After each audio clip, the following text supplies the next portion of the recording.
Hello बच्चों, welcome to our channel learn dude.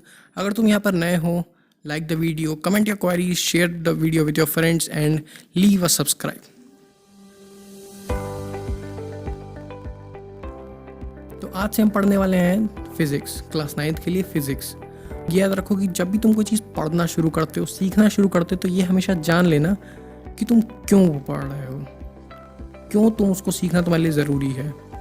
अब देखो, फिज़िक्स के बारे में ये बहुत अच्छा क्वेश्चन है, क्योंकि फिज़िक्स तुम्हें उसके बारे में ज्ञान देता है जो तुम्हारे आसपास हो रहा होता है। वो क्यों हो रहा होता है, कैसे हो रहा होता है, ये तुम्हें फिज़िक्स बताता है। अब इसके लिए छोटा सा एग्जांपल ले लो। तुम बाहर खेलने आते हो, कूदते हो, सीढ़ी से नीचे कूद जाते हो। इस पर एक बहुत ही छोटा सा पॉइंट फिज़िक्स का काम करता है। बहुत ही छोटा का, तो तुम बहुत ही बेसिक क्लासेस से पढ़ते आ रहे हो, ग्रेविटी। फिर तुम कहीं पार्टी में जाते हो, तुम शीशे के सामने अपने को संवारते हो, बाल झाड़ते हो वगैरह वगैरह। उसमें भी तुम्हारा क्या यूज़ होता है? Reflection of light, physics. तो तुम देखो, तुम्हारे ज़िंदगी के हर एक छोटे छोटे छोटे पार्ट में फिजिक्स है। और हम जो यहाँ फिजिक्स पढ़ते हैं वो बेसिकली तुम्हारे सराउंडिंग्स को ही डिफाइन करता है। अब जानो व्हाट इज फिजिक्स। अब देखो, physics is the study of nature. Physics nature की स्टडी है। तो तुम्हारे सराउंडिंग्स में जो जो जो कुछ भी हो रहा होता है, फिजिक्स उसे डिफाइन करती है। अभी तो मैंने एग्जाम्पल दे दिया। तो अब देखो, 9 to 12 तक फिजिक्स हमारी, जो हम फिजिक्स पढ़ते हैं, वो बेसिकली थ्योरीज पे ज़्यादा बेस्ड होती हैं इंस्टेड ऑफ हाइपोथेसिस। हाइपोथेसिस और थ्योरीज क्या होती हैं? हाइपोथेसिस वो थ्योरी होती है जो अभी सिर्फ बोली गई है। हाइपोथेसिस सिर्फ अभी तक सिर्फ बोला गया होता है, लिखा गया होता है, उसका कोई सर्टेन प्रूफ नहीं होता है। अब जैसे तुम में से जिसको भी स्पेस की साइंस में थोड़ा सा भी इंटरेस्ट होगा, तो वो ब्लैक होल के बारे में जानता होगा। ब्लैक होल में एक बहुत छोटा सा कंसेप्ट होता है इवेंट होराइजन का, जहाँ पे ये बोला था कि जितना भी मास ब्लैक होल सक करता है वो वहाँ पे जाके कंसंट्रेटेड हो जाता है। लेकिन क्या आज तक कोई ब्लैक होल के अंदर गया ये पता करने के लिए? या फिर अगर जाता भी है, will he live to tell the tale? क्या वो जिंदा बचेगा उसके बाद? जस्ट एक बार सोच लो, नहीं ना। तो ये कैसे प्रूव हुआ? ये अभी तक प्रूव है ही नहीं। ये सिर्फ बोला गया, ये सिर्फ सोचा गया ऐसा होता होगा। वहीं उसके दूसरी तरफ तुम्हारा जो रिफ्लेक्शन ऑफ लाइट है, तुम्हारी ग्रेविटी है, तुम्हारा आर्किमिडीज प्रिंसिपल, जिसके मतलब से तुम जितने भी वेट का, जैसे तुम 10 ग्राम का अगर पत्थर या कोई भी चीज़ एक पानी के जग में डालते हो तो वो 10 ग्राम वाटर डिस्प्लेस कर देगा। ये सब प्रूव है, ये सब प्रूफ के साथ है, ये सब प्रूव हो चुके हैं। These are called theories. और जो प्रूव नहीं हुआ रहता है, जो अभी सिर्फ बोला गया है, दोज आर कॉल्ड हाइपोथेसिस। अब हम जो फिजिक्स पढ़ते हैं 9 to 12, वो ज़्यादातर तुम्हारा थ्योरीज पे ही बेस्ड होता है। और थ्योरीज कैसे प्रूव होती हैं? Bye experiments. अब एक्सपेरिमेंट्स को करने के लिए तुम्हें बहुत चीज़ें चाहिए होती हैं, लाइक इक्विपमेंट चाहिए होते हैं, और तुम्हें चाहिए होता है क्वांटिटी। उसके लिए हम क्या यूज़ करते हैं? वो होते हैं measurements and units.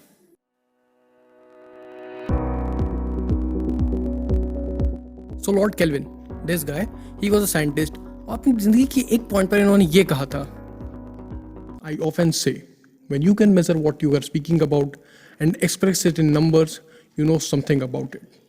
But if you cannot express it in numbers, your knowledge is meager and of unsatisfactory kind. It may be the beginning of your knowledge, but you have scarcely in your thoughts advanced to a stage of science. तुमको इससे क्या पता चलता है कि measurement और unit का physics में बहुत बड़ा रोल होता है। अब इसको ऐसे समझो कि मानो तुम एक मेजरिंग स्केल लेने जाते हो, 1 मीटर का मीटर स्केल लेते हो तुम्हें कैसे पता वो 1 मीटर का ही है? कोई भी लेंथ हो सकता है ना, तुमको कैसे पता कि वो 1 मीटर का है? तुम मीटर स्केल तो किससे मेजर करोगे? दूसरे मीटर स्केल से। तो वो मीटर स्केल कैसे तुमको पता 1 मीटर का है? तो एक जगह है पेरिस में, international bureau of weights and measurement. वहाँ पर बहुत पहले एक मीटिंग बैठी थी, सारे वेट्स को और मेजरमेंट्स को एक साथ रखा गया, बनाया गया, और 1 मीटर की एक रॉड वहाँ रखी है। वो स्टैंडर्ड क्वान्टिटी है। 1 मीटर की एक रिकॉर्ड वहाँ रखी है। कोई भी चीज़ बनती है मीटर से रिलेटेड, लेंथ से रिलेटेड, उससे पहले कंपेयर होता है और उसके कंपैरिजन में ही वो चीज़ बनती है। तो यानी अगर मीटर स्केल तुम्हारा है तो उस मीटर रॉड के बराबर होगा तभी वो 1 मीटर कहलाएगा। उसके बिना वो 1 मीटर नहीं कहला सकता। तो अब समझे? तो इस केस में वो मीटर रॉड जो होगा, जो international bureau of weights and measurement में रखा हुआ है, वो होगा तुम्हारा स्टैंडर्ड क्वांटिटी या कांस्टेंट क्वांटिटी। यानी वो कभी चेंज नहीं हो रहा है। वो अगर 1 मीटर वो इतना बड़ा है तो वो 1 मीटर इतना बड़ा ही है, वो चेंज नहीं होगा। तो जो क्वांटिटी तुम्हारी कंपैरिजन के लिए यूज़ होती है ताकि तुम दूसरे मेजरिंग टूल्स को बना सको, वो होती है तुम्हारी स्टैंडर्ड क्वांटिटी। इंग्लिश में the standard quantity, constant quantity used for comparison is called unit. इसको यूनिट कहते हैं, यानी 1 मीटर तुम्हारा क्या हुआ, 1 यूनिट हुआ। तो अब क्वेश्चन उठता है कि अब ये मेजरमेंट क्या होगा। तो measurement is the comparison of unknown quantity with a known standard quantity, constant quantity और यूनिट। अब देखो, मैंने तुम्हें बताया कि जो भी तुम्हारा मीटर स्केल बनता है वो तुम्हारे उस रॉड से पहले कंपेयर किया था, फिर वो बनता है, यानी वो रॉड तुम्हारी क्या है, स्टैंडर्ड क्वांटिटी। और तुम्हारा जो चीज़ कंपेयर कर रहा है वो एक अननोन क्वांटिटी। अब तुम्हें नहीं ना पता, कोई लकड़ी तुम लेके जाते हो कंपेयर करने 1 मीटर रॉड से, वो उसके बराबर होती, तो उसके पहले तुम्हें नहीं ना पता कि उस लकड़ी का लेंथ कितना है। जब तुमने उस स्टैंडर्ड क्वांटिटी मीटर रॉड से तुम्हें उसे कंपेयर किया, मेज़र किया उससे, तुम्हें पता चला कि वो 1 मीटर की है। तो अब तुम्हें पता चला, तो ये होता है मेजरमेंट। यानी अगर कोई नोन क्वांटिटी तुम्हारे पास एक क्वांटिटी है, तो पास मान लो वो मीटर रॉड है, तुम्हें पता है वो 1 मीटर की है, तुमने उसके बगल में एक लकड़ी रखी, वो उसका 1/10 थी, यानी कितना, 10 सेंटीमीटर थी। तो कंपैरिजन तुम्हें पता चला ना, इसको कहते हैं मेजरमेंट। जो अब जो तुम्हारा मेजरमेंट का रिजल्ट आता है, उसमें 2 चीज़ें बहुत ज़्यादा इंपॉर्टेंट रोल प्ले करती हैं। पहला, जो यूनिट जिसमें तुमने अपनी क्वांटिटी मेज़र की है, मतलब ये ले लो, अगर तुमने लेंथ मेज़र की है तो वो यूनिट होगी मीटर, अगर तुमने वेट मेज़र किया है तो तुम्हारी यूनिट होगी किलोग्राम, और अगर तुमने टाइम मेज़र किया है तो वो यूनिट होगी सेकेंड। और दूसरा होता है कि वो न्यूमेरिकल वैल्यू जितने टाइम्स तुम्हारी स्टैंडर्ड यूनिट एक्सप्रेस हुई है। अगर तुमने एक रॉड ली, उसे स्टैंडर्ड 1 मीटर से मेज़र किया, तुम्हें 10 बार मेज़र करना पड़ा, 10 मीटर आया, तो इसमें क्या हो, कितने न्यूमेरिकल टाइम्स एक्सप्रेस हुई, 10 टाइम्स। ये अब इससे तुमको पूरा क्या मिला कि ये 10 मीटर की रॉड है। अभी जो तुम्हारा 10 हुआ इसमें, वो होता है मैग्नीट्यूड ऑफ मेजरमेंट, यानी कितनी बार तुम्हें मेजर करना पड़ा, वो तो उसका मैग्नीट्यूड होगा। तो इसकी बेसिक डेफिनेशन ये होगी, the number of times standard quantity is present in a given physical quantity is called magnitude of physical quantity. अब इससे तुम्हारा क्या एक फॉर्मूला बना कि मेजरमेंट का टोटल क्या, मेजरमेंट तुम्हारा रिजल्ट क्या आता है, मेजरमेंट होता है तुम्हारा फिजिकल क्वांटिटी जो होती है, it is equal to magnitude of measurement into its standard unit. अब इतना पढ़ने के बाद तुम ये सोचो कि मेजरमेंट के लिए एक स्टैंडर्ड यूनिट की ज़रूरत क्यों पड़ती है, क्यों नीड होती है तुम्हें। तो इसमें ज़रूरत ये पड़ती है कि देखो, बहुत टाइम पहले, जैसे तुम्हें पता है कि आज भी तुम कई लोगों को देखते हो कि वो बित्ता बित्ता करके नापते हैं। एक तुम्हारा हाथ पूरा स्ट्रेच करेंगे, वो 1 बित्ता, फिर दूसरा वहाँ से 2 बित्ता।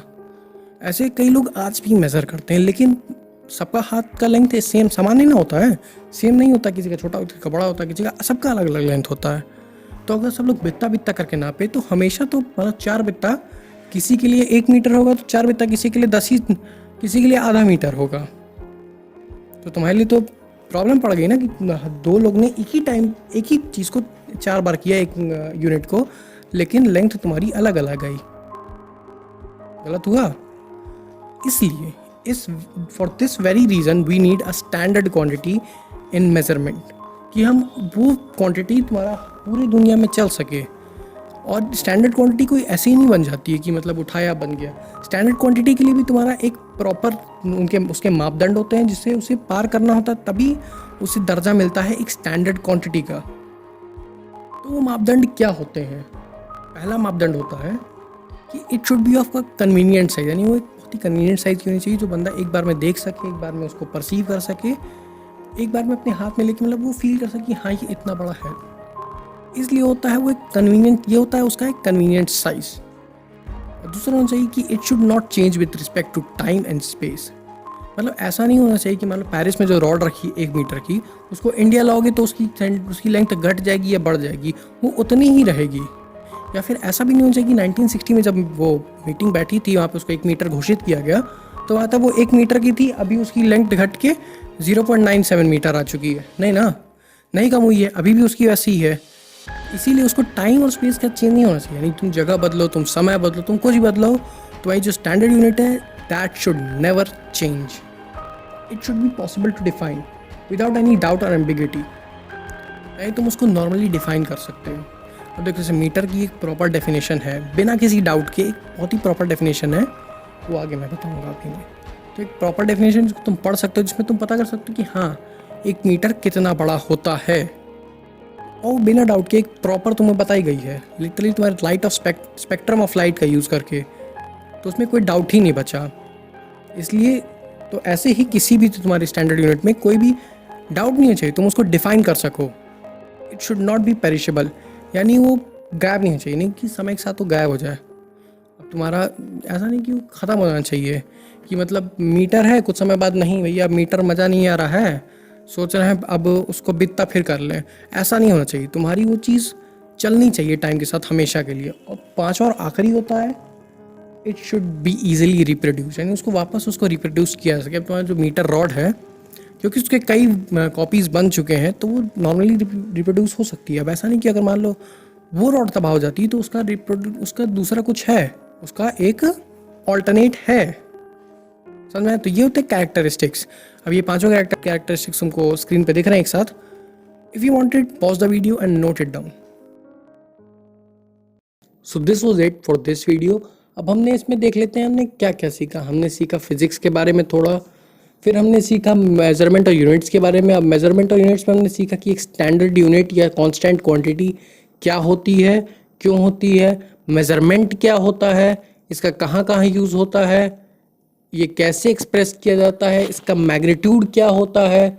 हमने एक स्टैंडर्ड क्वांटिटी की नीड के बारे में देखा कि एक स्टैंडर्ड क्वांटिटी क्यों ज़रूरत होती है, एक स्टैंडर्ड क्वांटिटी ताकि कन्फ्यूजन ना हो।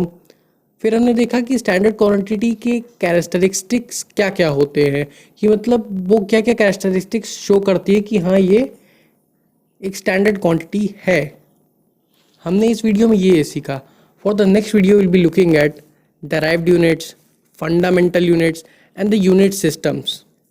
अब मैं उसको इस वीडियो में इसलिए नहीं एक्सप्लेन कर रहा हूँ क्योंकि उनके लिए और बहुत ज़्यादा थोरो एक्सप्लेनेशन चाहिए और दोनों बहुत ज़्यादा कनेक्टेड है। So see you in the next video, bye, and also subscribe to our channel.